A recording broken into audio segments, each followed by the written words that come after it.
कहते हैं कि शादी का संबंध आसमान में ही तय हो जाता है। ऐसा ही एक वाकया मुजफ्फरनगर में भी सामने आया है। वक्त की मारी एक युवती का 5 माह तक एक युवक उत्पीड़न करता रहा। पानी सिर से ऊपर उतरा तो वह मौका पाकर डीएम ऑफिस शिकायत करने पहुंची। यहाँ भी उस पर हमला हुआ, लेकिन अंत भला तो सब भला। शहर कोतवाली पुलिस ने युवती की उसकी रजामंदी से शादी करा दी।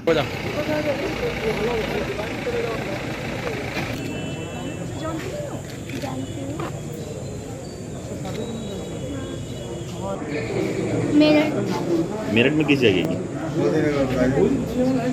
डीएम ऑफिस पर अपनी फरियाद लेकर आई इस युवती का नाम है काजल। यह गाजियाबाद जनपद के मोदीनगर के बेगमाबाद पीर मोहल्ला की रहने वाली है। माता पिता का साया किशोरावस्था में ही सिर से उठ गया तो परिजन उसे परेशान करने लगे। आखिर जुल्म कब तक सहती? वह घर से भाग निकली और रोडवेज बस में बैठ गई। बस में ही उसकी मुलाकात मुजफ्फरनगर जनपद के गाँव सुजडू निवासी प्रदीप नाम के युवक से हुई। वह उसे घर ले आया और 5 महीने तक उसका उत्पीड़न करता रहा। शराब पीकर उसके साथ मारपीट भी की। मौका पाकर वह वहाँ से भाग निकली और किसी तरह डीएम ऑफिस पहुंची और अपनी आप बीती सुनाई।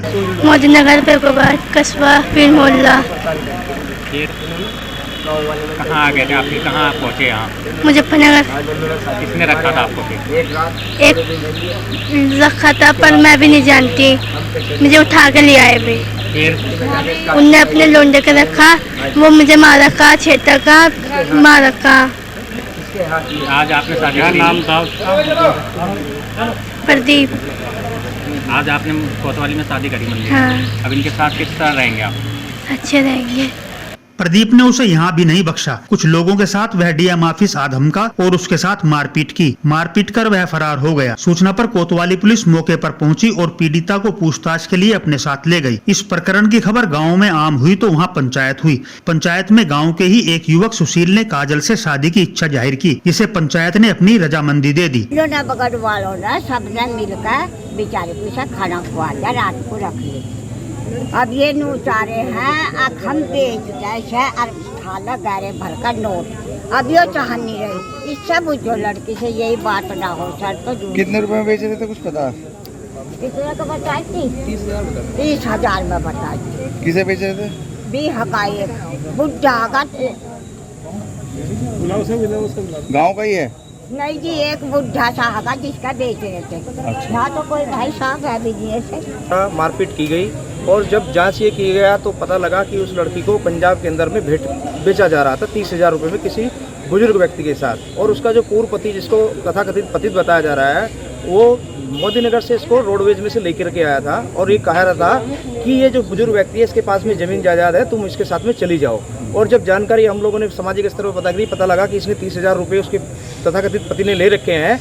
और जो समाज की सारी औरतें इकट्ठी हुई, उन्होंने कहा कि ये निहायत ही गलत हो रहा है, ये हमारे एससी समाज की लड़की है, इसको बिकना नहीं देना चाहिए। तो फिर हमने समाज में पूछा कि कोई लड़का ऐसा है कि जो मतलब इस लड़की को अपना सके। तब ये जो सज्जन है सुजड़ू के ही निवासी हैं और ये बेचारे गरीब आदमी हैं, उन्होंने कहा जी मेरा घर भी बच जाएगा, मैं इसके लिए तैयार हूँ। समाज के कहने पर ये व्यक्ति उस लड़की से शादी करने के लिए तैयार हुआ। तो हम चाहते हैं कि ये जो प्रशासन से भी निवेदन करते हैं कि ये लड़की कहाँ धक्के खाएगी कि उसका पति तो उसको बेचना चाहता है, वो आज नहीं बेचेगा तो कल बेच देगा उसको। तो निवेदन यही है कि इसके साथ में ये सबके सामने, पंचों के सामने स्वीकार कर रहा है उसको रखने के लिए, तो इसी से शादी लिहाजा करा दी जाए। दिन भर यह प्रकरण सुर्खियों में रहा, लेकिन दोपहर के बाद शहर कोतवाली पुलिस ने काजल और सुशील की कोतवाली परिसर स्थित शिव कल्याणकारी मंदिर में शादी करा दी। अधिवक्ता को बुलाकर लीगल कागज भी तैयार कराए गए।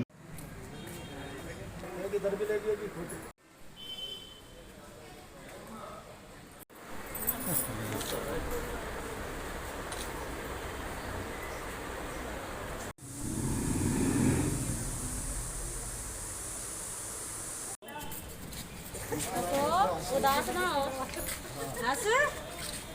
जब ऐसा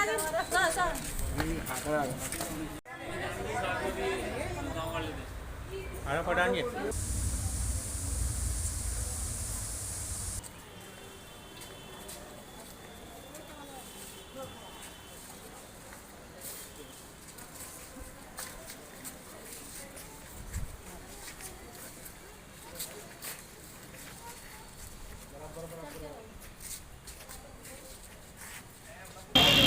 तो जी मजबूर थी इसलिए कर दिया।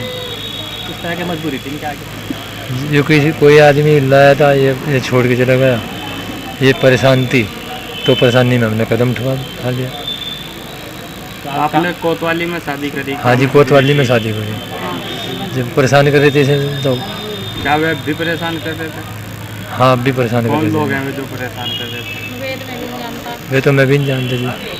कहते हैं कि दुल्हन वही जो पिया मन भाए। सुशील के मन को काजल भा गई तो उसने उसका अतीत भुलाकर अपना जीवन साथी स्वीकार कर लिया। इसकी साक्षी बनी शहर कोतवाली पुलिस। बहरहाल अब लगता है कि काजल के शरीर और दिल पर लगे जख्मों पर प्यार का मरहम लग सकेगा।